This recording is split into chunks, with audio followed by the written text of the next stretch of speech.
Ma sœur a dit que c'était injuste que je vive seule dans une grande maison alors qu'elle galérait avec ses enfants. Ensuite elle m'a dit d'être une bonne personne et de la laisser emménager définitivement. J'ai souri, j'ai dit, ça ne marchera pas. Et puis ma sœur m'a traité d'égoïste parce que je vivais seule dans une maison de 5 pièces. Elle me l'a dit en face, debout dans ma cuisine, en mangeant le dîner que j'avais cuisiné pendant que ses 3 enfants étaient à l'étage en train de casser les stores de ma chambre d'amis. Et honnêtement, ce n'était même pas la pire chose qu'elle ait dite ce soir-là. Mais je brûle les étapes. Je m'appelle Isabelle. J'ai 41 ans et j'habite à Lyon. Je suis responsable de projet senior dans une entreprise de logistique et je travaille pour eux depuis 16 ans. Je ne dis pas ça pour me vanter. Je le dis parce que chaque chose que je possède, ma maison, ma voiture, mes économies, je les ai gagnées en étant présente, en finissant tard et en disant oui à chaque opportunité qui me faisait peur. Personne ne m'a rien donné. Et cela compte pour ce que je vais vous raconter. Ma sœur Clémence a 36 ans. Elle a 5 ans de moins que moi et en grandissant, nous étions vraiment proches, sincèrement proches. Elle grimpait dans mon lit pendant les orages et j'inventais des histoires jusqu'à ce qu'elle s'endorme. Je l'aimais tellement que ça me faisait physiquement mal parfois. Je veux que vous gardiez cela à l'esprit parce que ce qui s'est passé entre nous n'est pas arrivé de nulle part. C'est venu de l'année passée à aimer quelqu'un qui a lentement commencé à voir cet amour comme quelque chose qui lui était dû. Clémence s'est mariée à 23 ans avec un gars nommé Romain. Romain était correct. Il travaillait dans une concession automobile. Il aimait le foot et il avait cette habitude de rire trop fort à ses propres blagues. Mais il était assez décent. Ils ont eu 3 enfants assez rapidement. Léo qui a maintenant 11 ans, Luna qui a 9 ans et le petit Hugo qui vient d'avoir 6 ans. Et écoutez, j'adore ces enfants. Vraiment.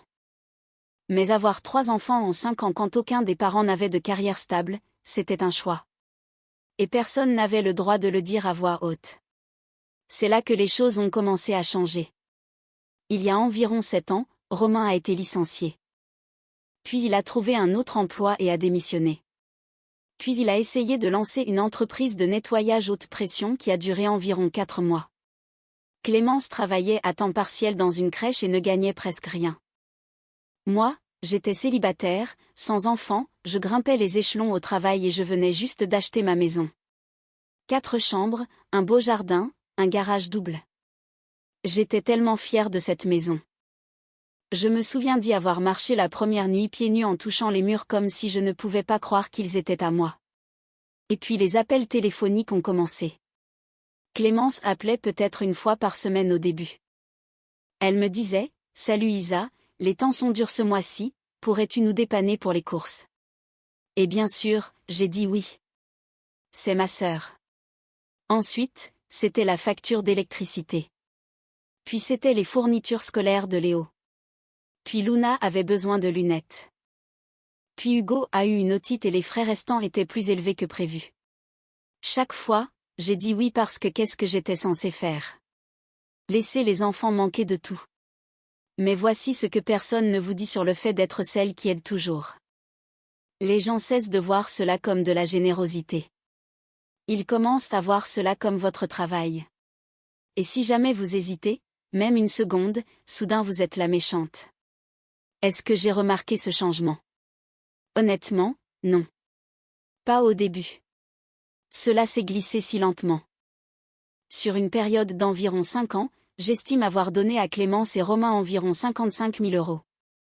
Je me suis assise un soir avec mes relevés bancaires, j'ai tout additionné et je me suis sentie mal. 55 000 €. C'est l'apport pour une maison.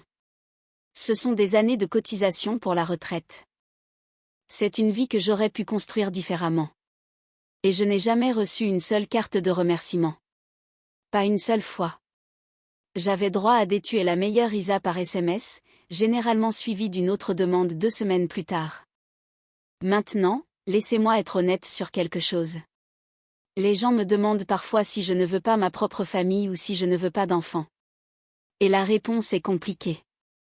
Je le voulais. Je l'ai vraiment voulu pendant longtemps.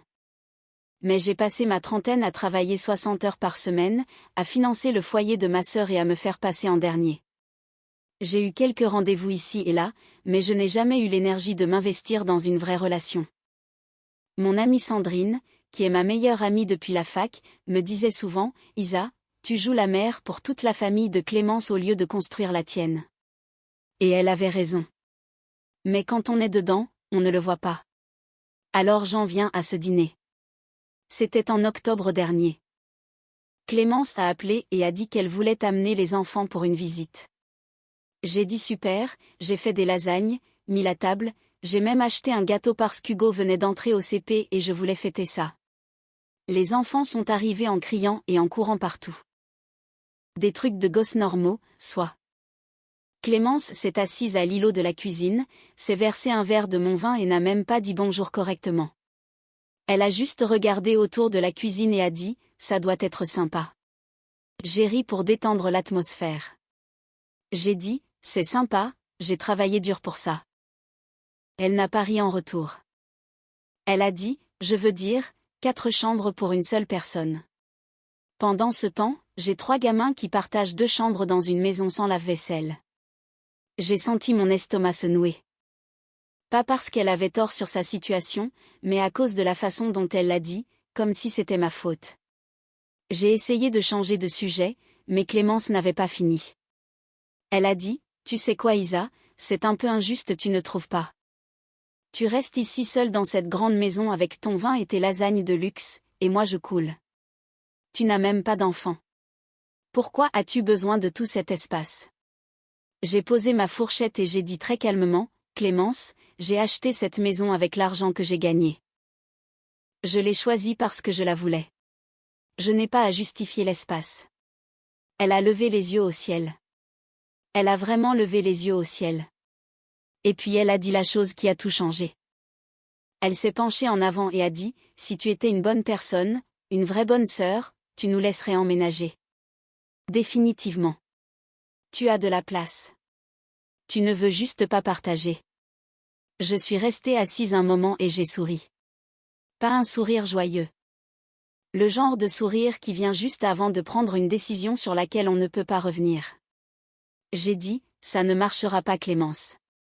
Elle a cligné des yeux. Elle a demandé quoi? J'ai dit, ça ne marchera pas, vous n'emménagez pas. Et là elle s'est levée, a pris son verre de vin et a dit, waouh, tu es vraiment aussi froide que Romain le dit. J'ai laissé planer le silence. Je n'ai pas argumenté. Je n'ai pas pleuré. J'ai juste commencé à débarrasser les assiettes. Mais à l'intérieur, je bouillonnais.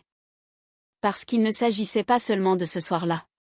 Il s'agissait de 7 ans à signer des chèques et à ne recevoir que des critiques en retour. 7 ans à me mordre la langue. 7 ans à être la bonne sœur pendant qu'elle jouait la victime. Et quelque chose en moi a décidé ce soir-là dans ma cuisine, alors qu'elle rassemblait ses enfants et partait sans dire au revoir, quelque chose en moi a décidé que le distributeur automatique était officiellement fermé. Maintenant, je sais ce que certains d'entre vous pensent. Peut-être que j'ai été trop dure. Peut-être que j'aurais dû gérer ça différemment. Mais honnêtement, pouvez-vous imaginer quelqu'un manger votre nourriture, boire votre vin, s'asseoir dans la maison que vous payez, et vous dire que vous êtes une mauvaise personne parce que vous ne lui donnez pas tout? Parce que c'est ce qui s'est passé. Mon amie Sandrine m'a appelé plus tard cette nuit-là. Je lui ai tout raconté et elle a dit une chose qui m'est restée. Elle a dit, Isa, tu n'as pas perdu une sœur ce soir, tu as juste arrêté de prétendre que la sœur que tu avais était celle que tu méritais. Et ça m'a frappé fort parce qu'elle avait raison. Mais voici le truc. Clémence n'a pas accepté mon nom tranquillement. Pas du tout. Ce qu'elle a fait ensuite m'a honnêtement choquée. Et ce que j'ai fait après ça, eh bien, disons que je me suis surprise moi-même aussi.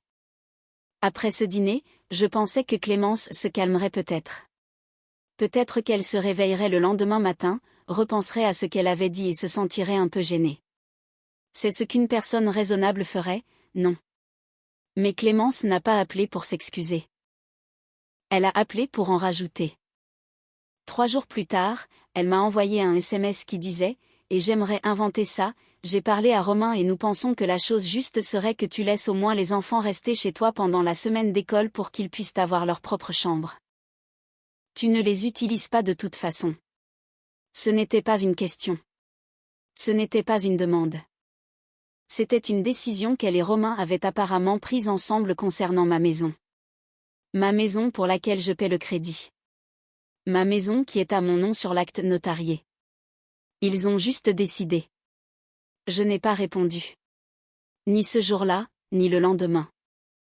Et honnêtement, le silence était puissant.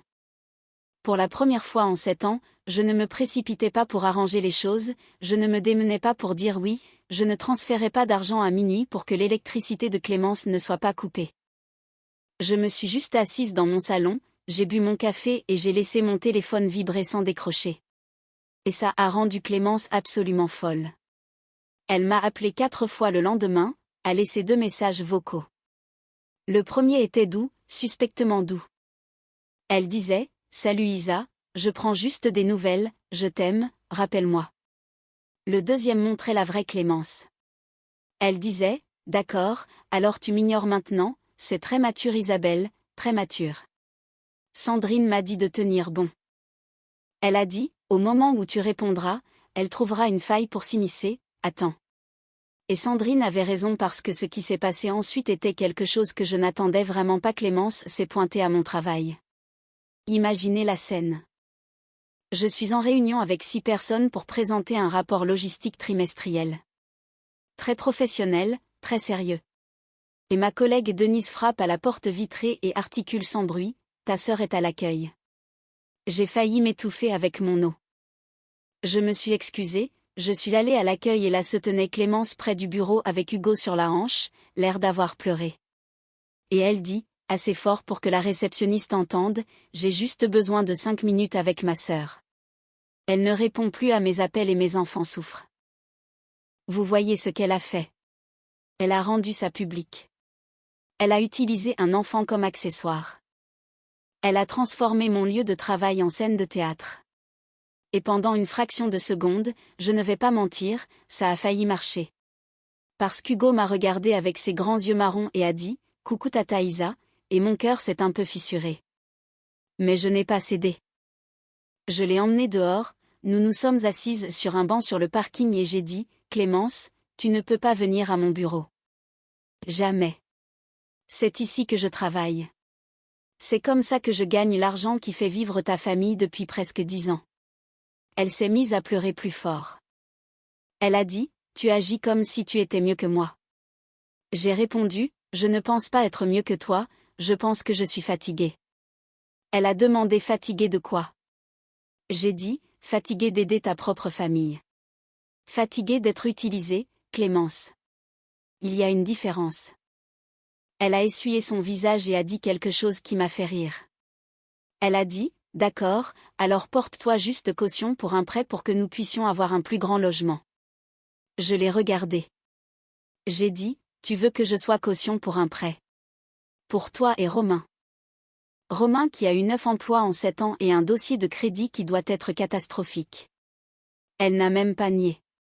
Elle a juste dit: « Tu vois, te voilà encore à juger. » Honnêtement, je ne sais pas si j'aurais dû rire, mais je l'ai fait.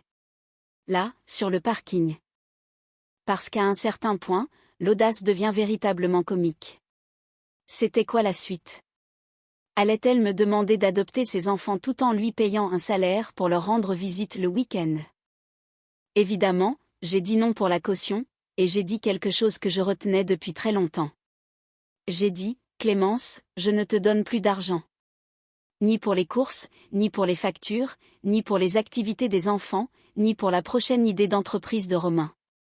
C'est fini. Je t'aime, mais la banque est fermée. » Elle m'a regardé comme si je l'avais giflé. Puis elle a dit: « Tu vas le regretter. » Et elle est partie. Elle a démarré avec Hugo qui me regardait encore par la vitre arrière. C'était un mardi. Le jeudi, j'ai découvert ce que tu vas le regretter signifiait. Clémence a appelé nos parents. Mes parents, Catherine et Gérard, vivent à Dijon à environ 2 heures de Lyon. Ils sont tous les deux retraités. Papa était mécanicien, maman était secrétaire d'école. Des gens bien, des gens calmes. Ils n'aiment pas les histoires. Et Clémence savait exactement comment jouer avec eux. Elle a appelé maman en pleurant: de gros pleurs théâtraux, et lui a dit que j'avais abandonné sa famille, que je refusais d'aider avec les enfants, que je lui avais dit qu'elle était une mauvaise mère.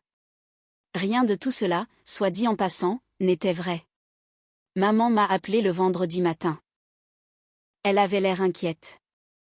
Elle a dit, « Isabelle, ma chérie, que se passe-t-il avec ta sœur ?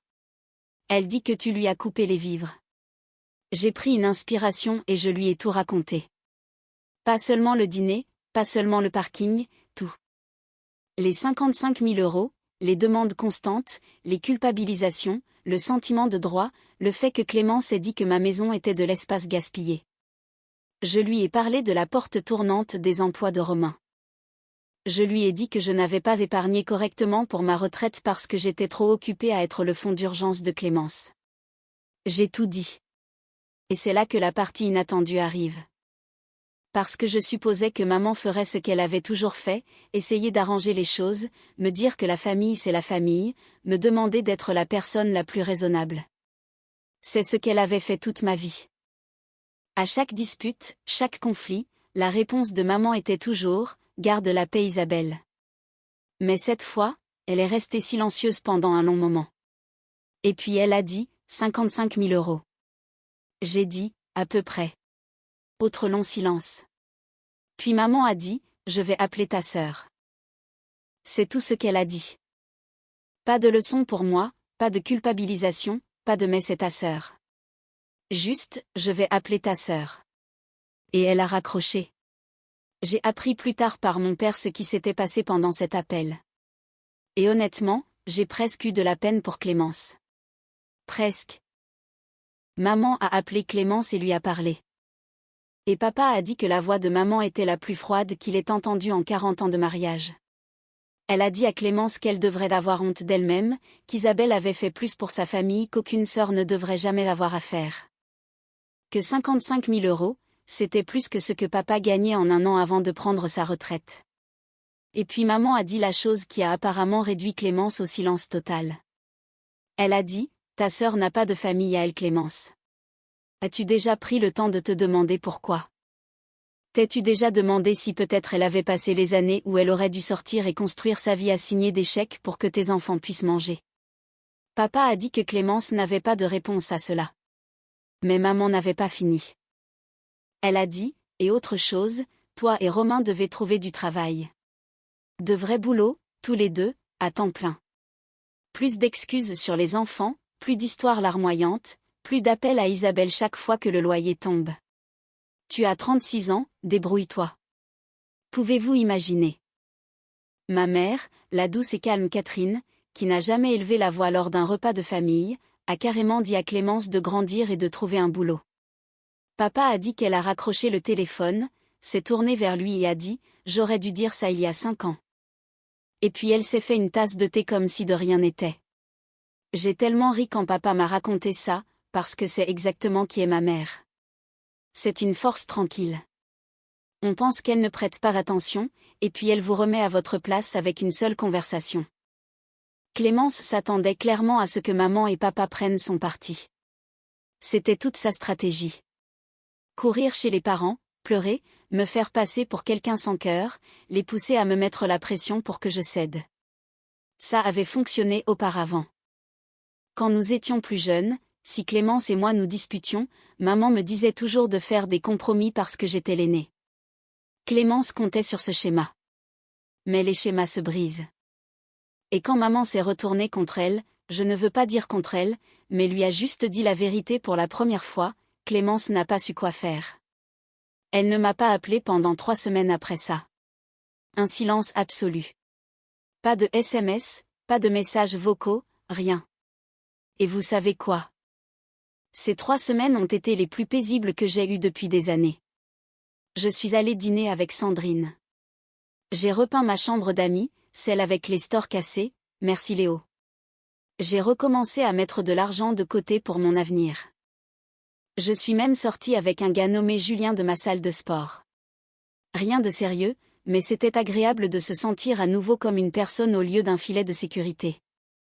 Mais ensuite quelque chose de bizarre est arrivé, et je veux dire vraiment bizarre. Je suis rentrée du travail un soir et il y avait un mot glissé dans ma porte d'entrée. Pas un SMS, pas un email, une note manuscrite sur une feuille de cahier pliée en deux. C'était de la part de Romain. Et ce qu'il a écrit dans cette note, honnêtement, je ne sais toujours pas trop quoi en penser. Mais cela a changé la direction de tout. Je me tiens sur mon porche en tenant ce morceau de papier et je ne sais vraiment pas à quoi m'attendre. Parce que Romain et moi n'avons jamais eu de vraie conversation, pas une seule fois en 13 ans. Il a toujours été là en arrière-plan, riant de ses propres blagues, laissant Clémence parler et demander tout. Je n'aurais honnêtement pas pu vous dire à quoi ressemblait l'écriture de Romain avant ce moment. Je l'ai déplié et ça disait quelque chose comme ça: « Isabelle, je sais que tu ne veux probablement pas entendre parler de moi. Je n'aurais pas envie de m'entendre non plus. J'ai entendu ce que ta mère a dit à Clémence, tout. Je réfléchis à ça depuis 3 semaines et je n'en dors plus. Tu nous as donné 55 000 €. Je ne connaissais pas le chiffre avant que ta mère le dise. Je ne pense pas que Clémence le savait non plus. Nous n'avons jamais fait le total parce que nous ne voulions pas voir la vérité. Je n'écris pas ça pour demander quoi que ce soit. J'ai trouvé un emploi à temps plein dans un entrepôt logistique lundi dernier et je voulais que tu le saches. Je suis désolée. Je ne pense pas t'avoir déjà dit ça. Romain. Je me suis assise sur les marches de mon Porsche et je l'ai lu 3 fois. Et oui, j'ai un peu pleuré. Pas parce que ça arrangeait tout, ça n'arrangeait rien, mais parce qu'en 13 ans, c'était la première fois que Romain reconnaissait que ce que j'avais fait était réel et que cela m'avait coûté quelque chose. Maintenant, est-ce que cette note efface cet temps passé à être utilisé? Non. Mais ça me disait qu'au moins une personne dans cette maison commençait à se réveiller. Je n'ai pas répondu. Sandrine m'a dit d'attendre et de voir si les actes suivaient les paroles. Alors j'ai attendu. 2 semaines plus tard, papa a appelé, l'air de rien comme s'il parlait de la météo. Il a dit: « Romain travaille à temps plein et ta sœur a trouvé un emploi à l'accueil d'un cabinet dentaire. » Je pouvais entendre le soulagement dans sa voix. J'ai dit: « Tant mieux pour eux. » Et je le pensais, prudemment. Papa a marqué une pause et a ajouté: « Ta mère n'arrête pas de parler de ce coup de téléphone. Elle n'arrête pas de dire qu'elle a trop longtemps encouragé le comportement de Clémence. » Ça m'a surprise. Je n'ai jamais blâmé maman. Elle a grandi dans une famille où on cédait quoi qu'il arrive. Elle ne savait pas comment fixer des limites parce que personne ne lui avait appris. Et honnêtement, j'ai hérité de cela d'elle. C'est exactement pourquoi il m'a fallu 7 ans et 55 000 € pour dire non. Un autre mois a passé. Décembre est arrivé et j'ai commencé à redouter Noël. Notre famille se réunit toujours chez maman et papa à Dijon et je ne pouvais pas m'imaginer assise face à Clémence en faisant semblant que tout allait bien. Sandrine m'a invitée à passer les fêtes avec sa famille. J'envisageais sérieusement d'y aller. Puis Clémence a envoyé un SMS. Premier contact en presque 2 mois. Elle a demandé: « Pouvons-nous parler? Pas d'argent, juste parler. » J'ai regardé le message pendant toute une journée. Une partie de moi voulait l'ignorer. Une autre voulait répondre quelque chose de sarcastique. Mais une plus grande partie, celle qui se souvenait encore d'elle grimpant dans mon lit pendant les orages, a tapé: « Samedi, chez moi, juste toi. » Elle s'est garée dans mon allée avec sa vieille camionnette et est restée assise dans la voiture pendant 5 bonnes minutes. Je regardais par la fenêtre. Elle agrippait le volant, répétant quelque chose. Quand elle est entrée, elle avait l'air différente. Pas physiquement, elle avait l'air plus petite. Pas triste, mais humble. Comme quelqu'un qui avait porté un costume pendant des années et qui l'avait enfin enlevé. Elle s'est assise à mon îlot de cuisine, à la même place que lors de cet horrible dîner d'octobre. J'ai fait du café, j'ai posé un mug devant elle et j'ai attendu. J'en avais fini d'être la personne qui comble le silence pour mettre tout le monde à l'aise. Finalement, elle a dit: « Je ne sais pas comment commencer. » J'ai dit: « Commence par ce qui est vrai. » Elle a fixé son mug. Elle a dit: « J'ai été une sœur terrible pour toi. » Je n'ai pas argumenté. Je ne me suis pas précipitée pour dire: « Mais non, pas du tout. » Parce qu'elle avait raison. Et la chose la plus gentille que je pouvais faire était de laisser cette vérité exister sans l'adoucir. Elle a dit: Quand maman m'a dit le chiffre, 55 000, j'ai vomi. Littéralement, je suis allée aux toilettes et j'ai vomi. Parce que je savais que c'était vrai, et je n'y avais jamais pensé comme à un total. Chaque fois que je demandais, je me disais que c'était peu. Juste des courses, juste une facture. Je n'ai jamais additionné parce qu'alors j'aurais dû faire face à ce que je te faisais. Puis sa voix s'est brisée. Et quand maman a parlé du fait que tu n'avais pas de famille, que tu avais passé ta trentaine à nous maintenir à flot au lieu de construire ta propre vie, Isabelle, c'était comme si quelqu'un allumait la lumière dans une pièce où j'étais assise depuis des années. Je n'y avais jamais pensé. Je me disais juste que tu allais bien. Grande maison, grande carrière. Je me disais que tu étais la chanceuse. J'ai posé mon mug et j'ai dit quelque chose que je n'avais jamais dit à haute voix à personne. Clémence, je voulais des enfants. Je voulais un partenaire. Je voulais ce que tu as. Mais chaque fois que j'étais sur le point de me concentrer sur moi-même, tu avais besoin de quelque chose. Et je ne pouvais pas dire non, parce que quel genre de sœur dit non? Alors j'ai dit oui jusqu'à ce qu'il ne reste plus rien à donner à quelqu'un d'autre. Elle a pleuré. Pas de façon théâtrale comme avant, mais de ce pleur silencieux qui vient quand on entend enfin quelque chose qu'on ne peut plus ignorer. Elle a dit, je suis tellement désolée Isa. Et c'est là que vous pourriez vous attendre à ce que je dise que je lui ai pardonné instantanément, que nous nous sommes serrés dans les bras et que tout était magnifique. Mais ce n'est pas la vraie vie. J'ai dit, j'apprécie cela, mais un pardon ne me rendra pas ma trentaine. Un pardon ne rembourse pas 55 000 €. Un pardon n'efface pas des années passées à me sentir comme un portefeuille avec un cœur qui bat. J'accepte tes excuses, mais le pardon prend du temps, et j'ai besoin de voir un vrai changement durable. Pas 3 bonnes semaines suivies d'un autre appel pour demander le loyer. Elle a hoché la tête. Pas d'argument, pas de défense, juste, c'est juste. Puis elle a cherché dans son sac, a sorti une enveloppe et l'a fait glisser sur le comptoir. À l'intérieur se trouvait un chèque de 450 €. La note disait, le premier de beaucoup d'autres. Elle a haussé les épaules. Elle a dit, je sais que ce n'est rien comparé à ce que tu as donné, mais Romain et moi avons fait un budget pour la première fois de notre vie. Chaque mois nous te remboursons, même si ça prend 10 ans. 450 sur 55 000. Mathématiquement, c'est une goutte d'eau dans l'océan, mais il ne s'agissait pas de maths. Il s'agissait de la voir assise là, écrivant ce chèque, le mettant dans une enveloppe et conduisant jusqu'à chez moi. Il s'agissait de dire, je vois ce que tu as sacrifié. J'ai pris le chèque. J'ai dit merci. Et puis, parce que je suis toujours Isabelle et que je suis toujours un peu rancunière, j'ai dit, les stores de la chambre d'amis coûtent 78 €, au fait. Je les ajoute à la note. Elle a ri.